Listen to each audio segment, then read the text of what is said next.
Perkenalkan, nama saya Farhan dengan NIM 22024110. Sini akan menjelaskan materi 2 Artificial Intelligence. Manajemen Support System. Yang pertama, Decision Support System atau DSS. Yang kedua, Group Support System atau GSS, termasuk Group DSS atau GDSS. Yang ketiga, Executive Information System atau AIS. Keempat, Expert System atau ES. Kelima, Artificial Neural Network atau ANN. Keenam, ada Hybrid Support System. Faktor-faktor yang mempengaruhi pengambilan keputusan.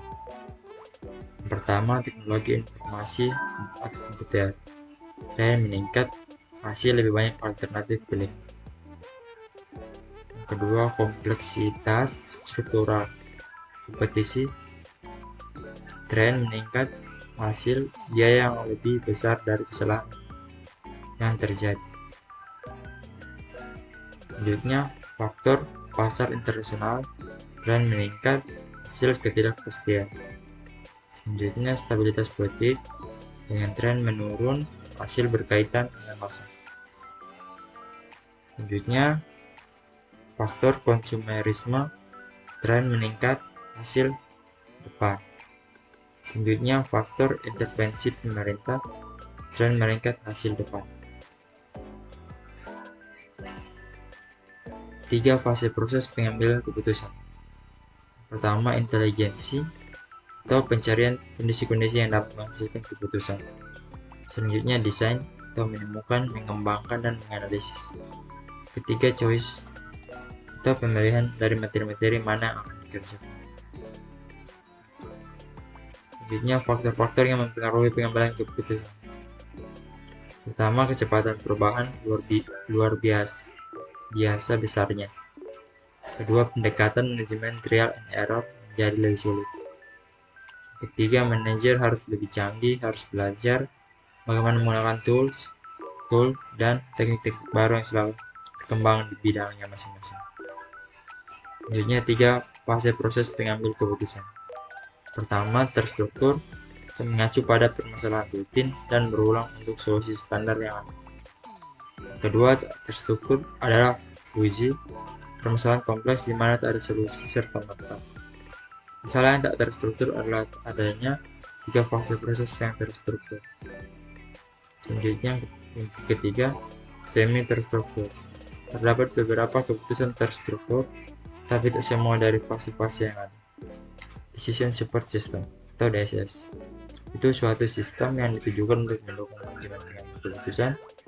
Itu sistem berbasis model yang terdiri dari prosedur-prosedur dalam pemrosesan data dan pertimbangan untuk membantu manajer dalam mengambil keputusan. Sistem ini dirancang untuk menganalisis data dalam konteks yang kompleks dan dinamis, memungkinkan manajer untuk membuat keputusan berdasarkan skenario dan proyeksi yang terukur. DSS dapat memberikan berbagai alternatif keputusan dengan menyajikan hasil simulasi dan prediksi berdasarkan data historis serta model statistik. Selanjutnya akan lanjutkan oleh teman saya. Baik, perkenalkan, nama saya Bertrand Ivan Mazega dengan NIM 22024147. Sini saya akan melanjutkan penjelasan dari teman saya untuk materi AI. Pada bagian ini, syarat DSS. Ada beberapa syarat untuk DSS yang diantaranya yaitu harus sederhana. DSS harus mudah dipahami dan digunakan oleh pengambil keputusan tanpa memerlukan keterampilan teknis yang kompleks. Jadi dia harus mudah digunakan.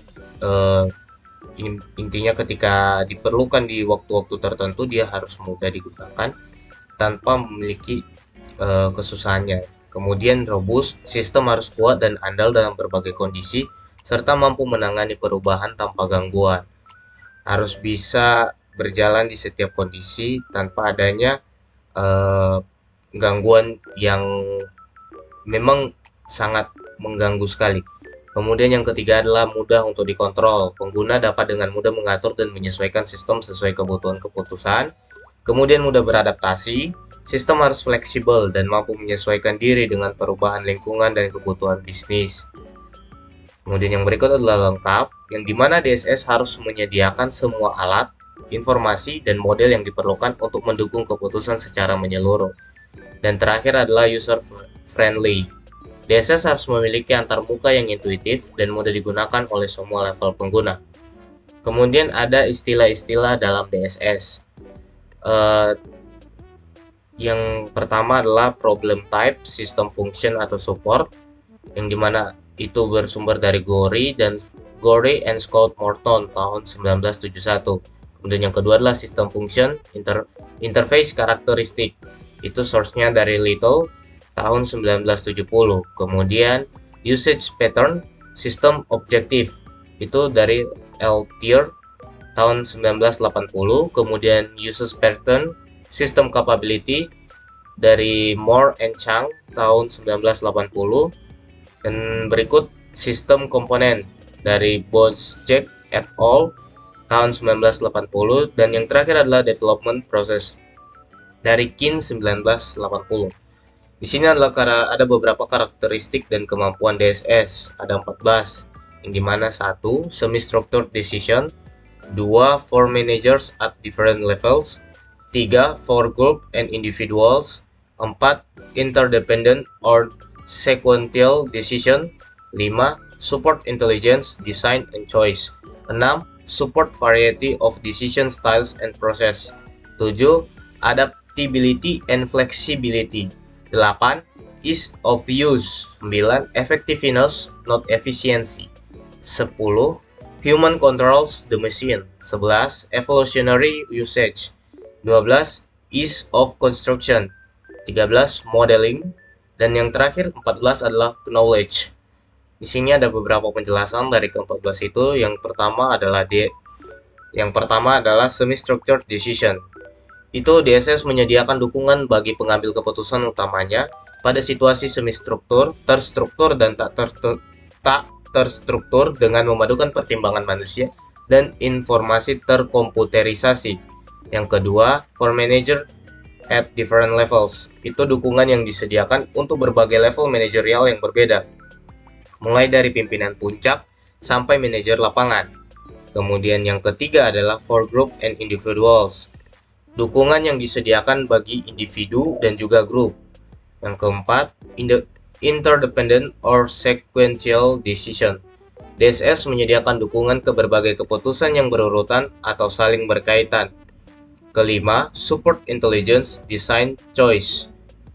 DSS mendukung berbagai fase proses pengambilan keputusan, intelligence, design, and choice. Yang berikut, yang keenam, support variety of decision styles and process. DSS mendukung berbagai proses pengambilan keputusan yang berbeda-beda. Yang ketujuh, adaptability and flexibility. DSS selalu bisa beradaptasi sepanjang masa. Yang kedelapan, ease of use. DSS mudah untuk digunakan. Kesembilan, effectiveness, not efficiency.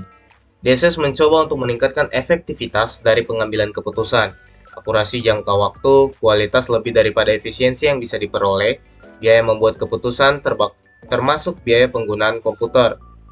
Yang ke-10, human control the machine. Pengambil keputusan memiliki kontrol menyeluruh terhadap semua langkah proses pengambilan keputusan masalah. 11. Evolutionary usage. DSS mengarah pada pembelajaran. 12. Ease of construction, yang dimana pengguna harus mampu menyusun sendiri sistem yang sederhana. 13. Modeling. DSS biasanya menggunakan berbagai model dalam menganalisis berbagai keputusan. Dan yang terakhir adalah knowledge. DSS dalam tingkat lanjut dilengkapi dengan komponen knowledge yang bisa memberikan solusi yang efisien dan efektif dari berbagai masalah yang pelik. Demikian yang bisa saya jelaskan. Berikutnya akan dilanjutkan oleh teman kami. Baik, saya akan melanjutkan presentasi dari teman saya. Nama saya Hendro Kepapa, dengan NIM 220-24146. Di sini saya akan membaca keuntungan dari DSS. Keuntungan dari DSS yaitu mampu mendukung pencarian solusi dari masalah yang kompleks, respon cepat pada situasi yang tidak diharapkan dalam kondisi yang berubah-ubah, mampu untuk menerapkan berbagai strategi yang berbeda pada konfigurasi berbeda secara cepat dan tepat, pandangan dan pembelajaran baru, memfasilitasi komunikasi, meningkatkan kontrol manajemen dan kinerja, menghemat biaya, keputusan lebih cepat, lebih tepat, meningkatkan efektivitas manajerial, menjadikan manajer dapat bekerja lebih singkat dan dengan sedikit usaha, meningkatkan produktivitas analisis. Berikut adalah komponen DSS, yaitu data management, termasuk database yang mengandung data yang relevan untuk berbagai situasi dan diatur oleh software yang disebut Database Management System (DBMS). Model manajemen melibatkan model finansial, statistikal, manajemen sains, atau berbagai model kuantitatif lainnya sehingga dapat memberikan suatu kemampuan analitis dan manajemen software yang diperlukan dalam sistem. Communication atau dialog subsistem. User dapat berkomunikasi dan memberikan perintah kepada DSS melalui subsistem ini. Ini berarti menyediakan antarmuka.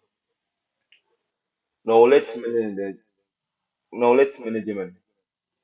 Subsistem opsional ini dapat mendukung subsistem lain atau bertindak sebagai komponen yang berdiri sendiri. Berikut adalah model konseptual dari DSS. Di sini ada other computer based system, melalui turun menjadi data management dan model manajemen. Di sini juga model manajemen berhubungan dengan knowledge manager, begitu juga dengan data manager berhubungan. Sama seperti knowledge manager, dialog manajemen juga berhubungan dengan model manajemen dan data manajemen. Dialog manajemen berhubungan juga dengan manager atau user. Dari data manajemen terhubung juga ke data eksternal dan internal. Sekian dari kelompok kami. Terima kasih.